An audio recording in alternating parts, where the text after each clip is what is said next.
Comme promis, on retourne sur la pelouse du stade Gaston Gérard à Dijon pour découvrir les coulisses de la rencontre du match Sochaux-Dijon. Sans crampons, il va mouiller le maillot. Bonjour Franck Ménestrey. Bonjour à tous, 9h avant le coup d'envoi des 16e de finale de la Coupe de la Ligue qui oppose ce soir le DFC au Dijon et le FC Sochaux-Montbéliard. On a voulu vous emmener avec nous dans les entrailles du stade Gaston Gérard. Nous sommes ici dans les vestiaires du stade avec vous, Aurélien Gaudriot, vous êtes le responsable communication du DFCO. Bonjour. Vous allez nous faire un petit peu visiter. Ici, on arrive dans les vestiaires du DFCO. Tout à fait. Donc, c'est ici que tout se passe avant le match. Donc, une fois que les joueurs sont descendus du bus, ils viennent ici déposer leurs affaires. Et après, ils vont faire une reconnaissance du terrain pour prendre un petit peu la température du match. Un superbe vestiaire, noir et rouge, récemment rénové. Est-ce qu'ils ont des habitudes ici dans ce vestiaire, les joueurs? Est-ce qu'ils ont des emplacements? Comment ça se passe? Alors, il n'y a pas d'emplacement vraiment attitré avec leur numéro, mais l'intendant du club vient avant le match pour installer tous les maillots. Donc, ils sont tous posés sur des cintres. Ouais. Et donc, après, il y a quand même des joueurs qui ont leurs petites habitudes. Je sais que, par exemple, Mehdi Abed se met ici, à côté de Loïs Diony, Julio Tavares. Ici, vous avez aussi le trio Samaritano, Rivière, Amalfitano. Et puis là-bas, Jordan Marié. Ouais, donc ça peut bouger en fonction des titulaires et des remplaçants, mais Voilà. en tout cas, ils aiment bien avoir leurs petites habitudes. Le footballeur aime bien avoir ses petites habitudes. Juste à côté, je crois qu'il y a une pièce aussi importante. On peut aller jeter un coup d'œil? Tout à fait. Donc, c'est la salle de kiné. Donc ici, avant match et après match, donc les joueurs reçoivent des soins, se permettent de chauffer un petit peu les muscles, voilà, avec Nicolas Didry et Mathieu Maître-Pierre, qui sont les deux kinés du club. Donc voilà, c'est un moment important parce que c'est aussi un moment où ils peuvent discuter un petit peu entre eux, se concentrer. Et voilà, c'est vraiment la première phase avant l'échauffement. Et voilà, ça leur permet de vraiment rentrer dans le match. Grosso modo, le vestiaire des visiteurs, c'est les mêmes. Alors, on a un tout petit peu moins bien, parce que bon, faut quand même pas tout leur donner aux visiteurs.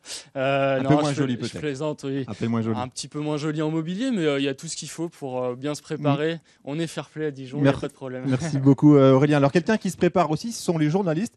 Je vais les retrouver tout de suite en salle de commentateurs. Alors c'est pas vraiment une salle, vous allez voir. Quelqu'un que les Franc-Comtois connaissent bien, David Sandona, ancien journaliste chez nous, maintenant passé chez France TV Sport. À tout de suite. Bonjour David. Bonjour. Alors les nouvelles sont Bonjour. bonnes? Eh oui, je suis en train de recouper mes informations avec ceux de la presse écrite et on a les mêmes. Donc déjà, on est tous sûrs que ça va être un beau match ce soir. 9h avant le match, avant le coup d'envoi, voilà, on se met déjà un petit peu dans le bain. Je vais même vous avouer qu'hier, j'ai passé plus de 6 heures à faire toutes mes fiches. Quand on commente un match de foot, on doit tout savoir. Le plus grand, le plus petit, le meilleur buteur, le meilleur passeur. 6 heures rien que pour Dijon hier et 3 bonnes heures pour Sochaux encore aujourd'hui. Alors là, on vous êtes placé stratégiquement à côté des cadreurs pour cette rencontre. C'est bien cette proximité là des gens qui font l'image? Oui, c'est bien parce qu'on voit exactement les mêmes choses qu'eux. On a 2 caméras, avec une caméra qui filme le plan large du terrain, une autre qui fait des plans serrés pour faire les ralentis. C'est un super beau dispositif avec plus de 8 caméras. Et sincèrement, ça va faire de très belles images dans une enceinte qui est vraiment superbe, en chantier, mais alors qui est une super pelouse et très beau stade. Alors vous restez pas là, évidemment, pour commenter en direct cette rencontre. Si vous êtes juste à côté, vous pouvez nous montrer un petit peu. On y va, je vais où vous amener. travaillez. C'est ce qu'on appelle le post-com dans le jargon, le post-commentateur. Je serai avec Marinette Pichon ce soir, l'ancienne joueuse de l'équipe de France de football, qui est une des consultantes de France Télévisions. On est 2. Alors comment ça se passe? Là, tout est éteint, mais on a 3 écrans. Un écran qui nous montre le large et un écran qui nous montre les autres caméras, ce qu'on appelle les caméras privatives, les images de coulisses qu'on peut envoyer. Et puis si on veut dire au réalisateur, écoute, il se passe quelque chose de bien sur le banc, on appuie sur ce bouton-là et on dit, va sur le banc, il y a une belle image d'Albert Cartier ou de l'entraîneur dijonnais, ça serait bien qu'on la monte. C'est un vrai travail d'équipe. Alors ce match ce soir, le petit clin d'œil du journaliste sportif que vous êtes, comment vous la sentez cette rencontre? Un petit favori, un pronostic? Très ouvert, Dijon par favori, c'est une équipe de Ligue 1 et entre la Ligue 2 et la Ligue 1, il y a un monde. Ça va plus vite, c'est plus précis. Simplement Sochaux, c'est un gros caractère. Donc allez, petit pronostic sochalien 1-0. Merci pour ces pronostics. Alors on vous écoutera avec attention. Et puis il va y avoir quelqu'un d'autre d'important au-delà des joueurs sur le stade. C'est le speaker, il s'appelle Anthony et je vais aller le rejoindre tout de suite. On va descendre sur la pelouse. À tout de suite. Mesdames et messieurs, bonsoir, bienvenue à toutes et à tous au Parc des Sports Gaston Gérard pour ce soir vivre une soirée de football extraordinaire. C'est un derby, c'est le DFCO qui rencontre le FC Sochaux-Montbéliard pour le compte des 16e de finale de la Coupe de la Ligue. Alors chers amis, il va falloir être derrière son équipe durant... Bonjour Anthony, désolé de vous interrompre. Bonjour Franck. 9h avant le coup d'envoi, on se chauffe la voix. Là, voilà, vous n'avez pas raté le coup d'envoi, évidemment, il est midi.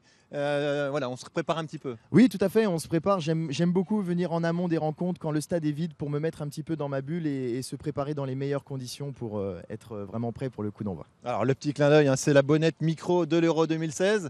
Voilà, parce que vous êtes un speaker renommé, hein, on peut dire. Comment on passe d'une grande compétition comme ça à un match, un derby régional? Alors effectivement, le petit clin d'œil pour l'UEFA, c'est quelque chose de sensationnel. En tout cas, je prends toujours les choses très à cœur quand c'est pour Dijon. J'ai effectué de grandes choses à Lille avec l'UEFA Euro 2016 devant 50 000 personnes. Ce soir, on attend à peu près 8 000 personnes. Ce sera toujours avec la même ferveur et la même envie de faire crier le public à Dijon. Voilà, et puis alors j'insiste, hein, sur le speaker de renom que vous êtes, avec quelques petits trophées que vous nous avez apportés là. C'est important d'être reconnu comme ça, puis d'avoir ce privilège d'être sur la pelouse avant match quand même. Tout le monde ne l'a pas. Oui, tout à fait, et j'en suis très reconnaissant. C'est vrai que j'ai été reconnu par mes pairs, la Ligue de football professionnel, par 2 fois, en 2012-2013, meilleur animateur de Ligue 2, en 2009-2010, micro d'argent, 2e, et puis en 2015-2016, la saison dernière, meilleur animateur encore une fois. Donc je suis très très fier en tout cas de porter haut et fièrement les couleurs de Dijon. Alors grâce à vous ou pas, c'est vous qui allez nous le dire, mais un 12e homme important sur la pelouse du stade Gaston Gérard quand même, avec un 12e homme, une tribune championne de France. Exactement, meilleure ambiance, champion de France des tribunes en Ligue 2 la saison dernière.